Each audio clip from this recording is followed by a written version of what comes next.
Dragi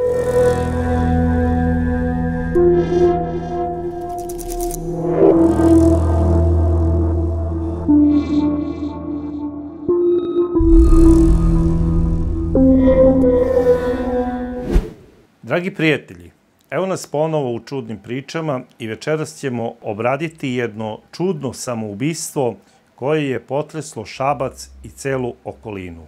I ne samo Šabac i Mačvu, bogami i Semberiju. Ovo samoubistvo se desilo 28.5.2022. godine u 2 ujutru i 15 minuta u hotelu, odnosno u motelu Milošević u Bijeljini, koji se nalazi u centru ovog prelepog grada. A šta se to desilo? Bunovni mladić, koji se tek probudio, ustanovio je da njegova prelepa devojka nije pored njega u krevetu, već da se nalazi neko duže vreme u hotelskom kupatilu. Odakle se ne odaziva. I on ustaje da vidi šta se tačno dešava. Otvorio je vrata i sledio se od užasa. Video je svoju voljenu Aleksandru Sašku Petrović kako visi obešena njegovim kaišem od pantalona koji je pre toga vezala za neku cev koja je bila blizu plafona. Ovaj mladić je odmah počeo da viče, skinuo je nesrećnu devojku sa vešala, izneo je ispred motela i počeo je da viče upomoć, upomoć. Probudio je recepcionara hotela koji je istrčao vani i kada je video da mladić drži onesvešćenu devojku, znači koja ne daje nikakve znake života, on je odmah pozvao hitnu pomoć. Po dolasku hitne pomoći lekari su odmah ustanovili da je devojka mrtva. Oni po službenoj dužnosti zovu policiju i policija dolazi i radi uviđaj. Takođe su i Filipu odredili policijsko zadržavanje od 48 sati i odveli su ga na informativni razgovor. Takođe mu je urađen i poligraf i on je poligraf prošao uspešno, što znači ništa nije ukazivalo da bi ovaj mladić mogao da izvrši krivično delo. A ko je bila Aleksandra Saška Petrović? Aleksandra Saška Petrović bila je devojka stara 23 godine koja je živela u selu Zminjak u blizini Šapca. Ova devojka ne samo što je bila poznata po lepoti, ona je bila i uzorna devojka za sve mlađe devojke iz čitave okoline. Zato što je bila najbolji đak u srednjoj školi, uvek je bila Vukovac, imala je sve petice i kasnije u firmi gde se zaposlila i počela da radi, bila je najbolji radnik. Takođe je bila i uzorni sportista. Takmičila se u više sportskih sekcija u raznim sportovima i osvajala je mnoge nagrade na raznoraznim takmičenjima u zemlji i u inostranstvu. Sa Filipom se zabavljala od svoje srednje škole. Odlično ga je poznavala i često su išli na tako neke putovanja. I ovog puta, kada su se zadesili ove kobne večeri, znači 28.5., oni su bili na jednoj svadbi kod jednog Filipovog prijatelja. Posle svadbe, znači, otišli su u iznajmljenu motelsku sobu da bi prenoćili i desila se ova tragedija. I odmah su počele da kruže špekulacije i nagađanja šta je moglo da se desi ovoj curi koja je na sve ličila, ali ne na potencijalnog samoubicu. Zato što ona nije konzumirala alkohol, nije konzumirala nikakve narkotike, nije pušila ni cigarete, a nije imala ni u bolnici zdravstveni karton koji je za, recimo, neke psihijatrijske bolesti. Žargonski rečeno, ova devojka je bila potpuno straight. Međutim, kada se uzme šta bi moglo da bude okidač i upaljač u stvari ovoj curi za ovako nešto, dolazi se prvo do jedne pretpostavke da je ona sve to što je bila najbolja u svakom pogledu možda radila zato što njoj je to bilo veštački nametnuto. Možda je ona sve to doživljavala sa stresom. Možda je neko od nje tražio da po svaku cenu bude najbolja i da bude uzor drugima.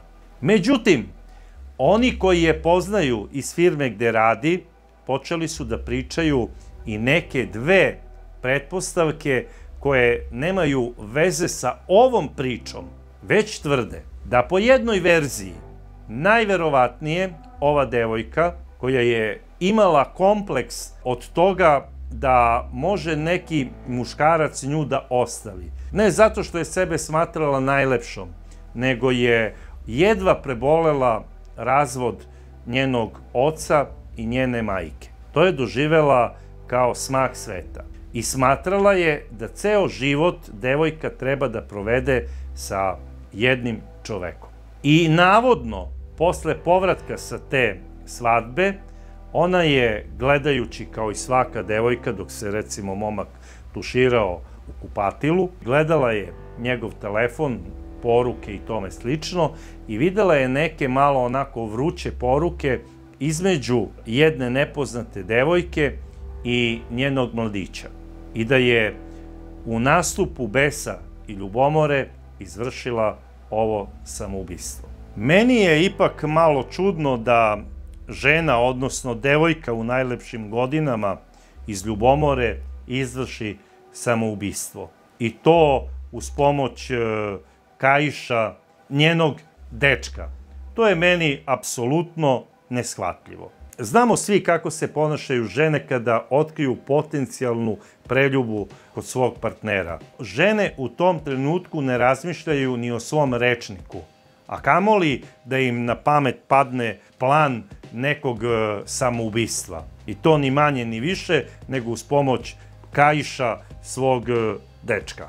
Ja to još do sada nisam čuo. Koliko god da je žena zaljubljena ili bilo šta da njoj padne na pamet, samoubistvo je nešto zadnje o čemu bi ona razmišljala zbog ljubomore ili eventualne preljube. Ima žena koje prete eventualnim samoubistvom, ali ga nikad ne izvrše.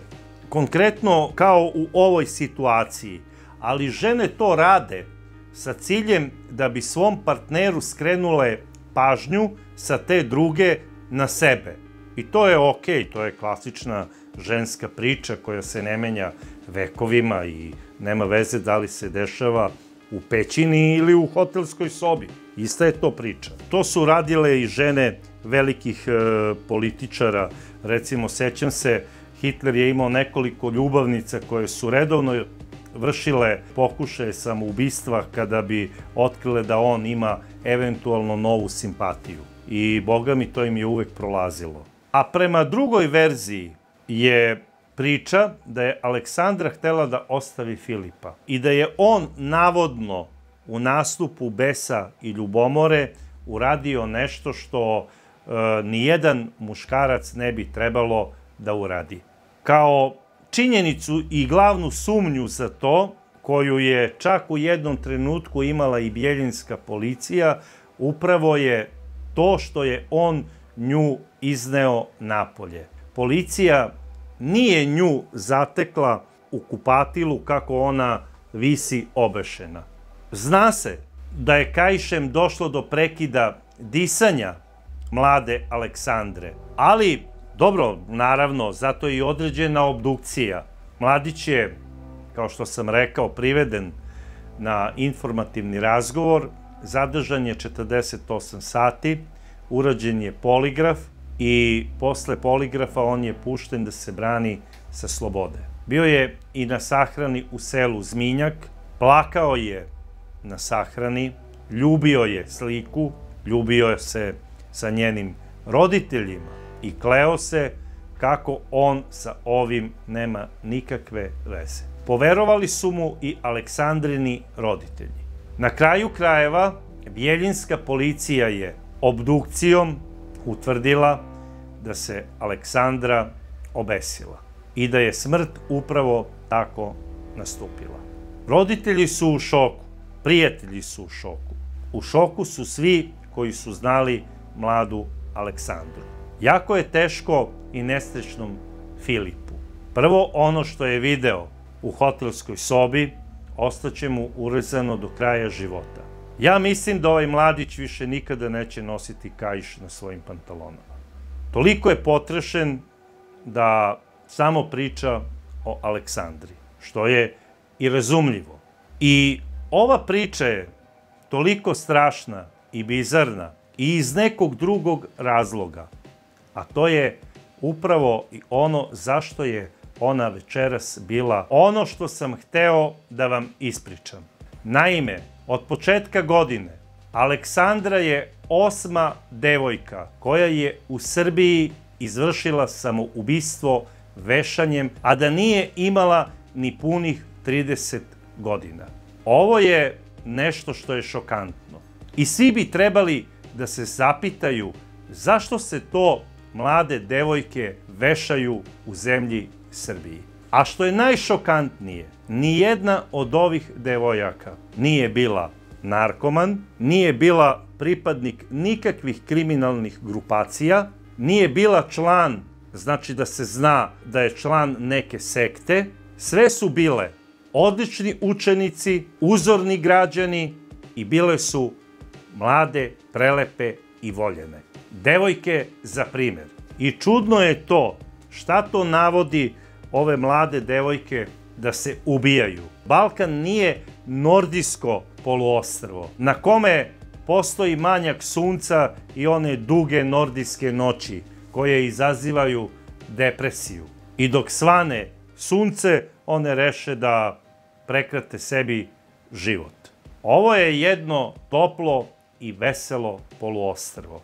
Možda se malo više čak i pregrejalo, pa je uzavrela krv, doprinela i navela ove mlade devojke da možda počine ovako nešto što ja ne mogu da prihvatim, a možda je u pitanju i nešto drugo. Možda savremeni školski sistem previše očekuje od mladih ljudi koji su zbunjeni u ovom savremenom svetu, koji se previše brzo okreće da bi ga možda oni pratili. Ja stvarno ne znam. Ovde se ne radi, znači, o mladim devojkama koje su stradale kao posledica overdoze, pa da kažemo, eto, savremena su vremena, devojke koriste narkotike, pa su malo otišle previše u tom uživanju. Ovde se radi o načinu oduzimanja života koji je star hiljadama godina. I to na najodvratniji način. I zaboravio sam da kažem, kada sam nabrajao kakve su ove devojke bile, da u njihovim porodicama, kod svih 8, nije postojao niko koji je izvršio samoubistvo na bilo koji način, a ponajmanje samoubistvo vešanjem. Da li je možda neka sekta umešala prste u sve ovo, ja stvarno ne znam. Ali je ovo generalno jako čudna priča. I apelujem na sve roditelje koji imaju ćerke da malo više obrate pažnju na njih, da se više malo družite sa njima i da ih uputite u pravu priču, ne u smislu nekog prevelikog očekivanja. I nema veze da li ste samohrani roditelj ili živite sa svojim partnerom. Morate biti najbolji prijatelj sa svojom decom. I drugo, možda čak i važnije, ako imate ćerke, govorite im svakog dana da su lepe. Jer ovo moderno vreme je jako surovo, u kome se očekuje od jedne devojke da bude silikonska lepotica, od koje se očekuje da se raznoraznim nekim estetskim zahvatima dovede do savršenstva nekog ideala, savremene lepote. Ako vaša ćerka nije zadovoljna svojim izgledom i sebe smatra nedovoljno lepom i zbog toga ima manjak samopouzdanja ili možda čak pati od depresije, odvedite je kod psihologa, a ne kod plastičnog hirurga, jer svako od nas mora da prihvati samog sebe, onakvim kakve nas je Bog stvorio. I zato obavezno govorite vašim ćerkama da su lepe. Obavezno svakog dana, jer nikad se ne zna da li će je patnja zato što je navodno tamo neka druga lepša od njih navesti na samoubistvo. Ovo je bila kratka retrospektiva iz moje vizure, a ono što vi mislite napišite u vašim komentarima. Do sledeće čudne priče, ja vas pozdravljam.